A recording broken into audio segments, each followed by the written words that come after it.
এত বছরের জীবনে এই প্রথমবার আমি প্রি বার্থডে সেলিব্রেশন করলাম। Hello everyone, welcome back to my channel, welcome back to another blog.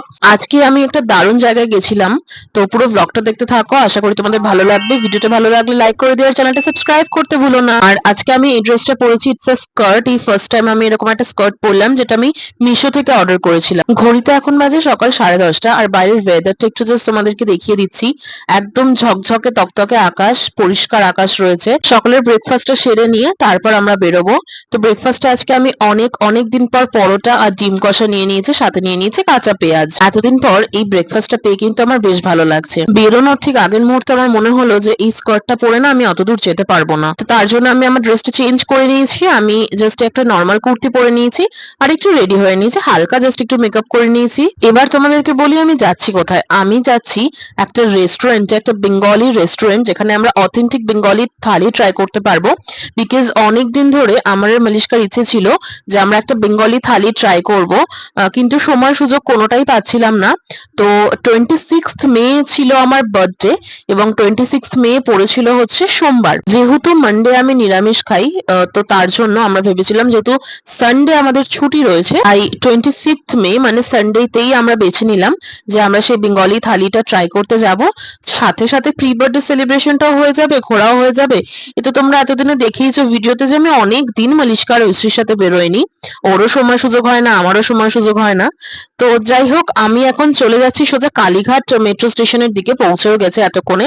বাড়ি থেকে সোজা নোয়াপাড়া মেট্রো স্টেশনে পৌঁছে গেছিলাম। মেট্রোতে উঠে সোজা চলে এসেছিলাম কালীঘাটে।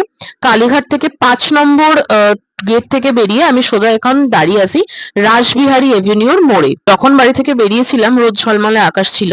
এখন যখন রাসবিহারী এভিনিউর মোড়ে পৌঁছেছি, একদম আকাশে মেঘের ঘন ঘটা, দেখেই বুঝতে পারছি যে বৃষ্টি আসবে। তো আমি এখন এগিয়ে চলেছি আমার গন্তব্যের দিকে। ইতিমধ্যেই প্রচন্ড বৃষ্টি পড়ছে অলরেডি। হিয়ার উই আর, আমরা পৌঁছে গেছি উষা বেঙ্গলি রেস্টুরেন্টের সামনে। তোমাদেরকে রাস্তাটা আমি ক্লিয়ারলি বলে দিচ্ছি। তোমরা যদি রাসবিহারী এভিনিউ অব্দি পৌঁছো, সেখান থেকে তোমরা সাদার্ন এভিনিউ হয়ে লেক কালীবাড়ি অব্দি পৌঁছতে পারো। সেখান থেকে তোমরা হেঁটে, মানে এটা হাঁটা রাস্তায়, সাদার্ন এভিনিউতে আমি কোনো পাবলিক ট্রান্সপোর্ট দেখলাম না। তো লেক কালীবাড়ির পাশের রাস্তাটা দিয়েই কিন্তু তোমরা এখানে পৌঁছে যেতে পারো। গুগল ম্যাপে যদি তোমরা দেখো, তাহলে তোমরা এক্সাক্ট লোকেশনটা পেয়ে যাবে। আর যদি তোমরা মনে করছো পাবলিক ট্রান্সপোর্টে আসবে, তোমরা রাসবিহারী এভিনিউ থেকে ট্রায়াঙ্গুলার পার্ক পর্যন্ত অটো বা বাস নিতে পারো। সেখান থেকে তোমরা হেঁটে আসতে পারো। এখানে একটা গ্র্যান্ড ফিস্ট থালি পাওয়া যায়, which is for ₹299, অলমোস্ট 300। 299 এই দামটা হচ্ছে উইদাউট জিএসটি, এর মধ্যে কিন্তু জিএসটি ইনক্লুড নেই। বাইরে ঝমঝমিয়ে বৃষ্টি পড়ছে, আসার সময় আমি তো একদম ভিজে গেছি। মালিশকা, ঐশ্রী আমরা একদমই ভিজে গেছি। তো ভেতরে এসি চলছে, একটু একটু ঠান্ডা লাগছে। আর ততক্ষণে আমরা এই 299 এর থালি অর্ডার করে দিয়েছিলাম। 5 থেকে 10 মিনিটের মধ্যেই তারা থালিটা আমাদেরকে সার্ভ করে। একে একে খুব সুন্দর করে সার্ভ করছে। এখানকার স্টাফদের ব্যবহার ভীষণই ভালো। ভেতরের এনভায়রনমেন্টও ভীষণই সুন্দর। হালকা বাংলা গানের মিউজিক হচ্ছিল, তো সেটার সাথে এই বেঙ্গলি থালিটা একদম ম্যাচ করে যাচ্ছিল। আর এখানে কি কি রয়েছে আমি তোমাদেরকে দেখিয়ে দিচ্ছি, আশা করি তোমরা দেখতেই পাচ্ছ। যারা এক নজরে দেখে বুঝতে পারোনি যে থালিটায় কি আছে, তারা কিন্তু পজ করে দেখতে পারো। আর আমি 299 এর যে গ্র্যান্ড ফিস্টের মেনু আছে সেটাও ভিডিওতে দেখিয়ে দিয়েছি, তো সেটা তোমরা স্লো মোশনে করে অথবা পজ করে দেখতে পারো। রেস্টুরেন্ট থেকে পেট পুজো সেরে যখন আমরা বেরোলাম, তখনও প্রচন্ড বৃষ্টি হচ্ছে বাইরে। গাড়ির এই কাচের দিকে ফোঁটা ফোঁটা বিন্দু বিন্দু জল জমা দেখে বুঝতেই পারছো বাইরে এখনো বৃষ্টি হচ্ছে। তো তোমাদেরকে একটা ইনফরমেশন দিয়ে রাখি, এই যে 299 এর থালিটা আছে, এখানে কিন্তু চিকেন মেনুতে ম্যান্ডেটরি। চিকেনটা তোমাদেরকে এমনি কমপ্লিমেন্টারি দেবে, বাট তার সাথে যেটা থাকবে সেটা হচ্ছে ভেটকি পাতুরি, চিংড়ি মাছের মালাইকারি এবং মাটন। এই তিনটে অপশনের মধ্যে যে কোনো একটা অপশন তোমরা চুজ করতে পারো। যদি তোমরা ভেটকি পাতুরি নাও, তাহলে বাকি দুটো অপশন মানে চিংড়ি মাছের মালাইকারি আর মাটন কারি তোমরা নিতে পারবে না। তোমরা যদি গুগলে উষা বেঙ্গলি রেস্টুরেন্ট বলে সার্চ করো, তাহলে কিন্তু তাদের ফোন নাম্বার তোমরা পেয়ে যাবে। সোম থেকে রবি একদম সপ্তাহের 7টা দিনই এই বেঙ্গলি থালিটা তোমরা পাবে। অ্যাভেলেবিলিটির ওপর ডেফিনেটলি ডিপেন্ড করছে। আর তোমরা 4টে কি 4:30 পর্যন্ত দুপুরের লাঞ্চ পাবে। তারপর থেকে কিন্তু আবার 6:30 থেকে রাতের ডিনার টাইমটা শুরু হবে, তখন আবার তোমরা এই থালিটা পাবে। এই গ্র্যান্ড ফিস্ট থালি ছাড়াও কিন্তু এখানে তোমরা আরো ছোট বড় অনেক রকমের থালি পাবে, যেটা তোমাদের পছন্দ সেটা নিতে পারো, অথবা অ্যালাকার্টও পেয়ে যাবে। তো কথা বলতে বলতে আমরা মা ব্রিজে অলরেডি উঠে গেছি। খাওয়া দাওয়ার পর একদমই ইচ্ছা করছিল না আর বাসে ট্রেনে করে গুতোগুতি করে বাড়ি ফিরতে। তো সেই জন্য আমরা উবের বুক করে নিয়েছিলাম। তো এখন আমরা মা ব্রিজে রয়েছি আর সোজা গন্তব্য হচ্ছে আমার বাড়ি।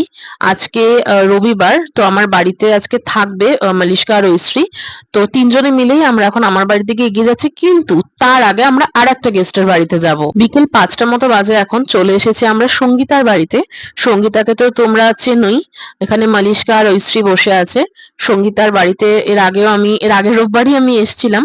তো এতদিনে তো সঙ্গীতাকে তোমরা চিনেই গেছো। আর সঙ্গীতা এখানে অ্যাজ ইউজুয়াল প্রথম দিন আমাকে যেরকম ভাবে চিকেন পাকোড়া করে দিয়েছিল, তো আমার বন্ধুকে আর ঐশ্রীকেও সেম ভাবে চিকেন পাকোড়া করে দিয়েছে। সঙ্গীতার কাছে আমার বার্থডে কেকটা ছিল, সেটাই নিতে এসেছিলাম। রাত 8:30 মতো বাজে, এখানে আমি আর ঐশ্রী মালিশকা তিনজনে বাড়ি ফিরে যাচ্ছি। এটা আমার একটা বার্থডে গিফট, যেটা আমার একটা ছোট বোন পাঠিয়েছে, যে বোনটাকে আমি কোনোদিন সামনাসামনি দেখিনি, যে বোনটা আমাকে কোনোদিন সামনাসামনি দেখেনি, জাস্ট মায়ের কাছে শুনেছিল যে আমার বার্থডে আছে, যার জন্য মায়ের মাধ্যমে সেই গিফটটা আমার অব্দি পৌঁছে দিয়েছে। আঁকাটা ভীষণই সুন্দর হয়েছে, আর হাজার হাজার দামি দামি গিফটের থেকে এই গিফটগুলো আমার কাছে বেশি বেশি স্পেশাল, বিকজ এর মধ্যে অনেক ভালোবাসা, অনেক আন্তরিকতা লুকিয়ে আছে, এটা অন্যান্য হাজার হাজার টাকার দামি গিফটের মধ্যে থাকে না। তো থ্যাংক ইউ সো মাচ বোন, তোমার এই গিফটটা আমার ভীষণ পছন্দ হয়েছে। তো কোনোদিন সুযোগ পেলে ডেফিনেটলি তোমার সাথে দেখা হবে। আর এই গিফটটাও আমি সযত্নে তুলে রেখেছি, এটা ঐশ্রী আমাকে দিয়েছে। ঐশ্রীর হাতের কাজ ভীষণই সুন্দর। আর এখন কেক কাটার পালা। তো কেক কাটার পর্বটা আবার নেক্সট ভিডিওতে তোমাদের সাথে শেয়ার করব। ততক্ষণে আমার চ্যানেলে চোখ রাখো আর ভিডিওটা লাইক করে দিও।